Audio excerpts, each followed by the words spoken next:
5 अगस्त को पूरे हिंदुस्तान में, सिर्फ अयोध्या या उत्तर प्रदेश में नहीं, पूरे हिंदुस्तान में दिवाली का माहौल होगा।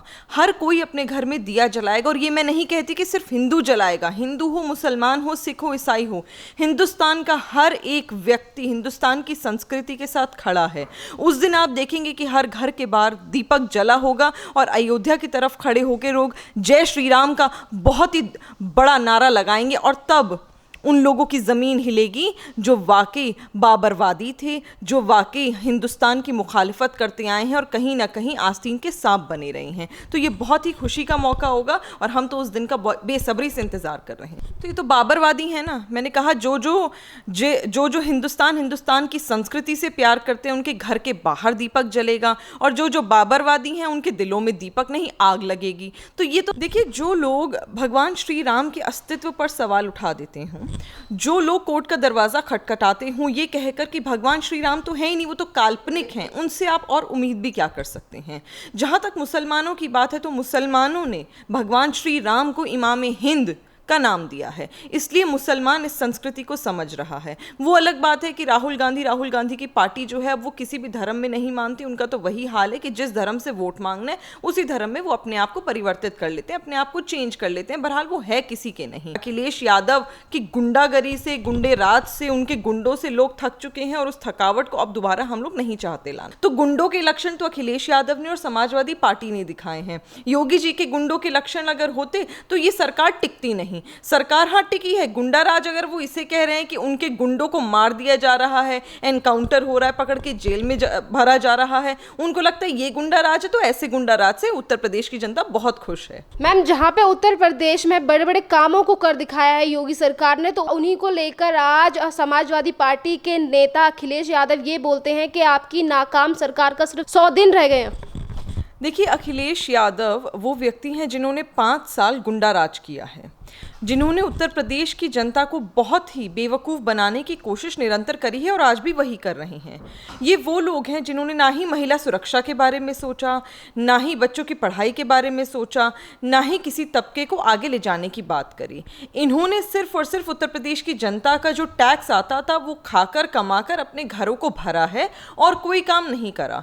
अगर इनके चाल चलन ठीक होते तो उत्तर प्रदेश में इनकी सरकार आती और लोकसभा में जब ये बसपा के साथ मिलकर लड़े तो कुछ चंद सीटें तो अच्छी आती। उसके बाद भी उनको कैसी मुंह की खानी पड़ी ये हम सब जानते हैं। तो वो तो जाहिर सी बात है, 1 साल अब चुनाव के लिए बचा है तो वो अपनी कोशिश पूरी जारी रखेंगे कि किसी प्रकार वो योगी जी को गलत दिखाएं। लेकिन हिंदुस्तान की जनता, उत्तर प्रदेश की जनता को साफ दिखता है कि कौन कितना काम कर रहा है। योगी जी के राज में कितनी सुरक्षा बढ़ी है हम सबके लिए, हम सब महिलाओं के लिए। हम तो खुद यूपी में रहने वाले लोग हैं तो हम जानते हैं कि आगे हमें किसे वोट देना है। अखिलेश यादव अगर इतनी कोशिश करके चाह रहे हैं कि उन्हें वोट मिल जाए तो अब जनता सिर्फ चेहरे पर वोट नहीं डालेगी, काम पर वोट डालेगी। यहाँ पर अखिलेश यादव ने यह भी कहा है कि उत्तर प्रदेश में ऐसा लगता है कि गुंडा राज आ गया है। देखिए, इसका तो बहुत लाइव एग्जाम्पल रहा है। आपको याद हो कि मायावती जी कहती थी कि समाजवादी पार्टी के गुंडे मुझे खुलेआम मारने के लिए ढूंढ रहे हैं, मुझे सिक्योरिटी दे दीजिए। तो समाजवादी पार्टी गुंडा राज शुरू से रहा है। उनके पिताजी ने, मैं बयान दोहराना नहीं चाहती, उनके पिताजी ने किस प्रकार के बयान महिलाओं को लेकर दिए हैं कि बेटियों का रेप होता है, लड़कियों का रेप होता है क्योंकि उनका पहनावा, उनका चाल चलन ठीक नहीं होता। तो ये एक प्रकार का गुंडा राज हुआ। अखिलेश जी ने खुद अपने पिताजी को मंच पर चढ़कर कैसे धक्का दिया था और कैसे उनका अनादर किया था ये सब हम जानते हैं। तो गुंडों के लक्षण तो अखिलेश यादव ने और समाजवादी पार्टी ने दिखाए हैं। योगी जी के गुंडों के लक्षण अगर होते तो ये सरकार टिकती नहीं। सरकार हाँ टिकी है। गुंडा राज अगर वो इसे कह रहे हैं कि उनके गुंडों को मार दिया जा रहा है, एनकाउंटर हो रहा है, पकड़ के जेल में भरा जा रहा है, उनको लगता है ये गुंडा राज है, तो ऐसे गुंडा राज से उत्तर प्रदेश की जनता बहुत खुश है। यहाँ पर उन्होंने एक बड़ी बात भी कही। उन्होंने कहा कि उत्तर प्रदेश में योगी सरकार से भरोसा उठता जा रहा है लोगों का। देखिए, भरोसा उठने की बात अगर जहाँ तक है तो वो तो मुझे लगता है अखिलेश जी की सरकार से उठ गया है जनता का, और उठ गया था शुरू में, तभी योगी जी की सरकार वापस आई। और फिर मैं वही बात दोहराऊंगी कि इसी वजह से लोकसभा में उन्हें अपनी मुंह की खानी पड़ी। अगर थोड़ा सा भी नाराजगी उत्तर प्रदेश की जनता को योगी जी से होती तो शायद लोकसभा में भी कुछ सीट तो समाजवादी पार्टी अकेली लड़के भी आ जाती, जो वो दुगनी दोहरी चाल चलकर भी नहीं लड़ पाए। तो ये दिखा रहा है कि कहीं जनता ने जो भरोसा अपना जताया है, ये हमने लोकसभा लोकसभा में भी देखा है कि मुसलमान तबका जो भारतीय जनता पार्टी को कभी वोट नहीं देता था, वो भी उत्तर प्रदेश जैसे राज्य में जो लोग हैं मुसलमान, महिलाएं हैं मुसलमान, वो भी आगे आकर भारतीय जनता पार्टी को उन्होंने वोट दिया है, मतदान किया है और लोकसभा में भी उन्होंने भारतीय जनता पार्टी को जिताया और अब दोबारा विधानसभा में यूपी में भी योगी जी दोबारा आएंगे लौट कर। जिस तरीके की बातें अखिलेश यादव के द्वारा की जा रही हैं, जैसे कि वो ये कह रहे हैं कि आपकी सरकार के, आपकी नाकाम सरकार के 100 दिन रह गए हैं या फिर 1 साल ही रह गया है आपकी सरकार का, सिर्फ 1 साल में आपको जो करना है वो कर लीजिए, तमाम तरीके के बयान हो या फिर विकास दुबे से रिलेटेड जितने भी बयान हो, इस तरीके के बयानबाजी देकर क्या लगता है कि अखिलेश यादव कुछ सीटें ला भी पाएंगे? देखिए, मुझे नहीं लगता कि अखिलेश यादव जी अपनी इस बात पर टिके रहेंगे कि वो सीट ला पाएंगे, क्योंकि धीरे धीरे उन्हें अपने जो बोलबाले हैं वो बदलने पड़ेंगे। क्योंकि अब जो ये कह रहे हैं कि 100 दिन रह गए हैं, नाकामी सरकार और ये सब, तो वो जो काम नहीं करे वो गिनवाए ना, कुछ ऐसी बातें तो बताए कि हाँ उत्तर प्रदेश में ये काम नहीं हुए। आज राम मंदिर का इतना बड़ा मुद्दा, आज उत्तर प्रदेश में राम मंदिर 5 अगस्त को उद्घाटन होने जा रहा है, ज़मीन पे वहाँ की भूमि पूजन होने जा रहा है, उस पर भी वो उल जलूल बयान दे रहे हैं। तो ये दिखा रहा है कि कहीं ना कहीं वो परेशान हैं, उन्हें डर लगने लगा है कि उनके हाथ से जो वो कोशिश कर भी सकते थे 2022 में जीतने की, वो सीट भी उनकी ऑलरेडी 2020 में ही निकलती जा रही हैं। तो इस घबराहट के चलते उनके दिमाग में अलग तरह के बयान आ रहे हैं और वो आके जनता को गुमराह करने की कोशिश करते हैं। बहरहाल इसमें कोई सच्चाई नहीं है। अखिलेश यादव की गुंडागरी से, गुंडे राज से, उनके गुंडों से लोग थक चुके हैं और उस थकावट को अब दोबारा हम लोग नहीं चाहते लाना। मैम, अभी आपने राम मंदिर की बात की, तो राम मंदिर के लिए ही 5 तारीख को पीएम नरेंद्र मोदी वहां पे भूमि पूजन के लिए जा रहे हैं, तो क्या कहना चाहोगे इसके लिए? देखिए, 5 अगस्त को पूरे हिंदुस्तान में, सिर्फ अयोध्या या उत्तर प्रदेश में नहीं, पूरे हिंदुस्तान में दिवाली का माहौल होगा। हर कोई अपने घर में दिया जलाएगा और ये मैं नहीं कहती कि सिर्फ हिंदू जलाएगा, हिंदू हो, मुसलमान हो, सिख हो, ईसाई हो, हिंदुस्तान का हर एक व्यक्ति हिंदुस्तान की संस्कृति के साथ खड़ा है।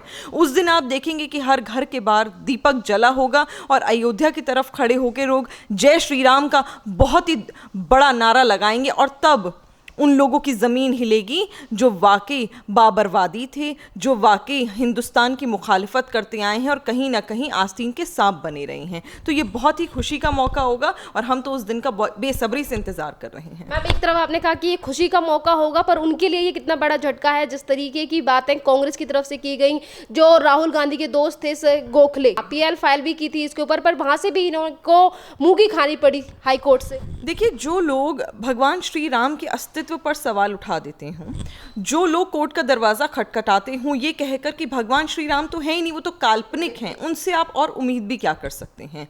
जहाँ तक मुसलमानों की बात है तो मुसलमानों ने भगवान श्री राम को इमाम हिंद का नाम दिया है, इसलिए मुसलमान इस संस्कृति को समझ रहा है। वो अलग बात है कि राहुल गांधी की पार्टी जो है अब वो किसी भी धर्म में नहीं मानती। उनका तो वही हाल है कि जिस धर्म से वोट मांगना है उसी धर्म में वो अपने आप को परिवर्तित कर लेते हैं, अपने आप को चेंज कर लेते हैं। बहरहाल वो है किसी के नहीं।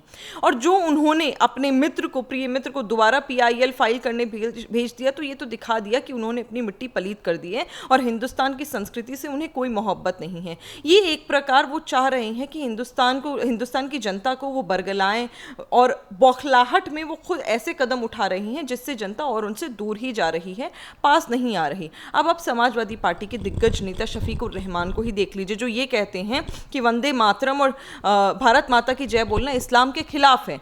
उन्होंने अब ये तो बोल दिया कि अब जाके कोरोना वायरस खत्म तब होगा जब हर एक मुसलमान हिंदुस्तान का मस्जिदों में जाकर नमाज पढ़ेगा। आपने इसको बोलने में आपको कोरोना वायरस याद था। जब राम मंदिर की बात होती है तो आप कहते हैं कि नहीं कोरोना वायरस से लोग इकट्ठे ना हो, तो आप एक तरह रहिए ना, आप थाली के बैंगन मत बनिए। नमाज पढ़ने में सामाजिक दूरी नहीं हटेगी, लेकिन अगर कोई राम मंदिर का जाकर भूमि पूजन कर रहा है तो सामाजिक दूरी हट रही। तो ये दिखा रहा है कि आपका चरित्र किस प्रकार का है, कि आप हिंदुस्तान की संस्कृति से कितनी नफरत करते हैं, और ये जनता के सामने अब आ रहा है। मैम, जिस तरीके से कांग्रेस की तरफ से इस बार PIL दाखिल की गई, तब इसके बावजूद भी उन्होंने सुप्रीम कोर्ट में पुनर्याचिका के लिए गए थे। ये तो बाबरवादी है ना। मैंने कहा जो हिंदुस्तान की संस्कृति से प्यार करते हैं उनके घर के बाहर दीपक जलेगा, और जो बाबरवादी हैं उनके दिलों में दीपक नहीं आग लगेगी। तो ये तो साफ सीधी सी बात है, उनके दिलों में आग लग रही है। उन्हें पता है कि जनता अब उनसे दूर जा रही है, जनता अब सत्यवादी हो रही है और समझ रही है कि आज तक इतनी सरकारों ने हमें लूटा है, हमें बेवकूफ़ बनाया, भगवान के नाम पर हमारे से लूट मचाई है, धर्म के नाम पर लूट मचाई है। अब हम वो अन्याय हम अपने लोगों के साथ, अपने आने वाली पीढ़ी के साथ नहीं होने देंगे। इसीलिए राहुल गांधी की जो मिट्टी है वो पलीत हो चुकी है। अब वो किसी काबिल नहीं रहे, जो वो पहले भी नहीं थे, वो और किसी काबिल नहीं रहे। और अब उनको भी समझना पड़ेगा कि अब हिंदुस्तान की संस्कृति को ठेस ना पहुंचाएं, लोगों की भावनाओं को, दिलों को ठेस ना पहुंचाएं, क्योंकि फिर वही मैं जो कहती हूं हमेशा कि ऐसा ना हो कि वो सड़कों पे हों और लोगों के हाथ में जूते चप्पल हों।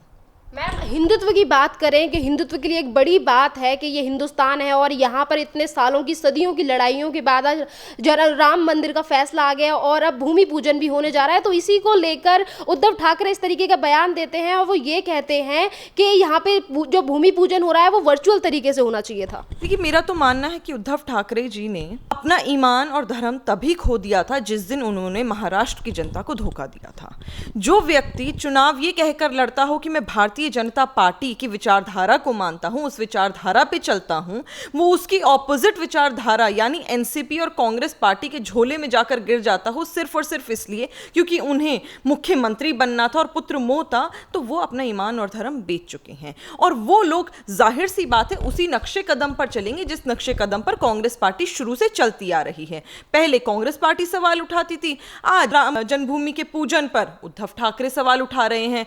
क्या पता कल को वो दिन आए कि वो ये भी कहने लगे कि जो बाबरी मस्जिद टूटी थी वो भी गलत हुआ, तो यहाँ तो राम मंदिर था ही नहीं और भगवान राम तो काल्पनिक है। तो ये विचारधारा का मामला है और विचारधारा से अब वो नीचे आ गए हैं अपनी गंदी और गलीच राजनीति पे। उन्होंने अपनी विचारधारा को बिल्कुल छोड़ दिया और ये महाराष्ट्र की जनता ने, पूरे देश की जनता ने देखा है कि जिस व्यक्ति की विचारधारा कांग्रेस से नाखून बराबर भी नहीं मिलती थी, वो अगर जाकर उससे बनकर राजनीति में चले गए और मुख्यमंत्री का पद हासिल करा, तो कहीं सिर्फ और सिर्फ आपको जनता से प्यार नहीं था, अपने आप से ही प्यार था। धन्यवाद मैम।